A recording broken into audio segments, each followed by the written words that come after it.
ವಿಜಯಪುರ ಜಿಲ್ಲೆಯ ಬಸವನ ಬಾಗೇವಾಡಿಯ ವಡವಡಗಿ ಕ್ರಾಸ್ ಬಳಿ ವಕೀಲರೊಬ್ಬರ ಮೇಲೆ ಆತನ ಸಂಬಂಧಿಕರು ಕಳೆದ 2 ದಿನಗಳ ಹಿಂದೆ ಹಲ್ಲೆ ಮಾಡಿದ್ದಾರೆ. ಹಲ್ಲೆ ಖಂಡಿಸಿ ವಿಜಯಪುರ ಬಾರ್ ಅಸೋಸಿಯೇಷನ್ ಹಾಗೂ ಬಸವನ ಬಾಗೇವಾಡಿ ವಕೀಲರ ಸಂಘದಿಂದ ಕೋರ್ಟ್ ಕಲಾಪ ಬಹಿಷ್ಕರಿಸಿ ರಸ್ತೆ ತಡೆದು ಪ್ರತಿಭಟನೆ ನಡೆಸಿದರು. ಸ್ಥಳಕ್ಕೆ ಬಸವನ ಬಾಗೇವಾಡಿ ಡಿವೈಎಸ್ಪಿ ಬಲ್ಲಪ್ಪ ನಂದಗಾವಿ ಹಾಗೂ ಸಿಪಿಐ ಗುರುಶಾಂತ ದಾಸ್ಯಾಳ ಭೇಟಿ ನೀಡಿ ಪ್ರತಿಭಟನಾ ನಿರತರ ಮನವೊಲಿಸಿ ರಸ್ತೆ ತಡೆಯನ್ನು ತೆರವುಗೊಳಿಸಲು ಯಶಸ್ವಿಯಾದರು. ಇನ್ನು ಕೋರ್ಟ್ ಆವರಣದಲ್ಲಿಯೇ ಪ್ರತಿಭಟನೆ ಮುಂದುವರಿಸಿದ ವಕೀಲರು ಹಲ್ಲೆ ಮಾಡಿದ ಆರೋಪಿಗಳನ್ನು ಕೂಡಲೇ ಬಂಧಿಸುವಂತೆ ಆಗ್ರಹಿಸಿದ್ದಾರೆ. ಹಲ್ಲೆಗೊಳಗಾಗಿದ್ದ ವಕೀಲ ಈರಣ್ಣ ಅವರನ್ನು ಹೆಚ್ಚಿನ ಚಿಕಿತ್ಸೆಗೆ ಜಿಲ್ಲಾಸ್ಪತ್ರೆಗೆ ರವಾನಿಸಲಾಗಿದೆ. ಈ ಪ್ರಕರಣ ಬಸವನ ಬಾಗೇವಾಡಿ ಠಾಣೆಯಲ್ಲಿ ದಾಖಲಾಗಿದೆ.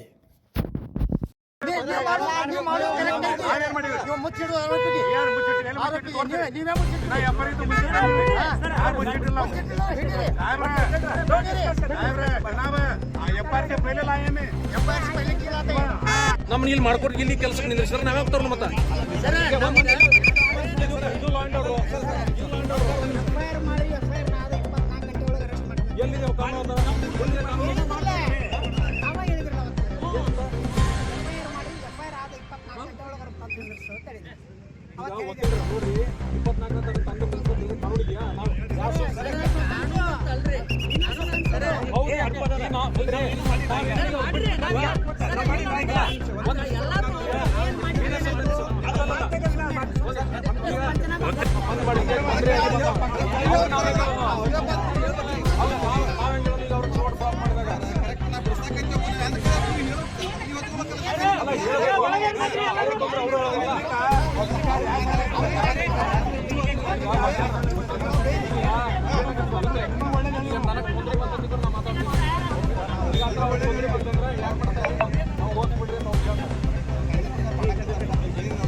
ಮಾನ್ಯ PSI ಸಾಹೇಬರು ಬಂದಿರೋದಕ್ಕೆ ನಿನ್ನೆ ಅವ್ರಿಗೆ ಮನವಿ ಕೂಡ ಕೊಟ್ಟು ಆ ಟರಾವಣ ಬಗ್ಗೆ ಎಲ್ಲ ನಿಂತು ಓದಿ ಆದಂತ ಹಲ್ಲೆ ಬಗ್ಗೆ ವಿವರಣೆ ನೀಡಿ ಅವ್ರನ್ನ ಎಷ್ಟೊತ್ತಿದ್ರು ಅರೆಸ್ಟ್ ಮಾಡಬೇಕು ಅಂತ ಹೇಳಿ ಹೇಳಿದಾಗ ನಿನ್ನೆ ಏನೈತಿ ಎಲ್ಲ ಬಂದಂತ ಅಧಿಕಾರಿಗಳು ನಮಗ ನಿನ್ನೆನೆ ಅರೆಸ್ಟ್ ಮಾಡಿ ತೋರಿಸ್ತೀವಿ ಅಂತ ಹೇಳಿ ಹೇಳಿ ಸತತ ಒಂದು ತನಿಖೆ ನಡೆದ ಮಾಡ್ಯದ ಅಲ್ಲಿವರೆಗೂ 3 ಜನನ ಅರೆಸ್ಟ್ ಮಾಡಿ ಅಂತ ಹೇಳಿ ಇಷ್ಟೊತ್ತನ ಹೇಳಿದ್ದಾರೆ.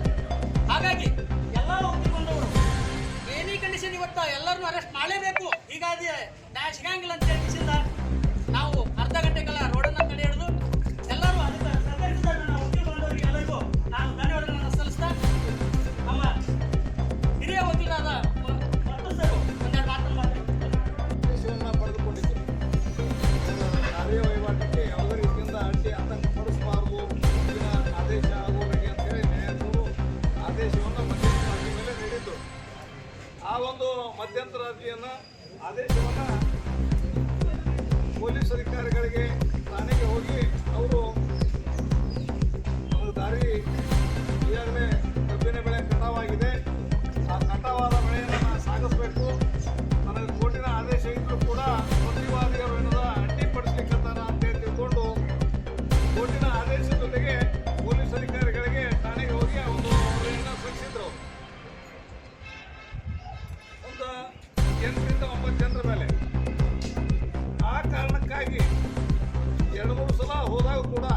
ಕೂಡ ಅವರು ಅದ್ರ ಬಗ್ಗೆ ಯಾವುದೇ ಕ್ರಮ ತೆಗೆದುಕೊಂಡಾಗ ಮತ್ತೊಮ್ಮೆ ಅವರು ಪೊಲೀಸ್ ಠಾಣೆಗೆ ಹೋಗಿ ನನ್ನ ಜೀವದ ಬೆದರಿಕೆ ಇದೆ, ಸೂಕ್ತ ರಕ್ಷಣೆ ನೀಡಬೇಕು ಅಂತ ತಿಳ್ಕೊಂಡು ಅವರು ಮನವಿ ಮಾಡಿಕೊಂಡಾಗ ನಾವು ಅದ್ರ ಬಗ್ಗೆ ವಿಚಾರಣೆ ಮಾಡ್ತೀವಿ ಅಂತ ಅಧಿಕಾರಿಗಳು ಹೇಳಿದಾಗ ಕೂಡ ಅವರು ನಮ್ಮ ಊರಿಗೆ ಹೋಗುವಾಗ ಒಡವಡಿಗೆ ಕ್ರಾಸ್ನಲ್ಲಿ ಅವ್ರು ನಾಟಗಟ್ಟಿ ವರ್ಣಾಂತಿಕ ಹಲ್ಲೆಯನ್ನ ಮಾಡಿದ್ದಾರೆ.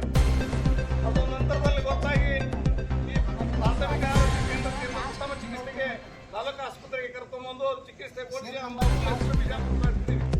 ಆದರೂ ಕೂಡ ಇವತ್ತು ಅವರು ಆಸ್ಪತ್ರೆಯಲ್ಲಿ ಚಿಕಿತ್ಸೆ ಪಡಿ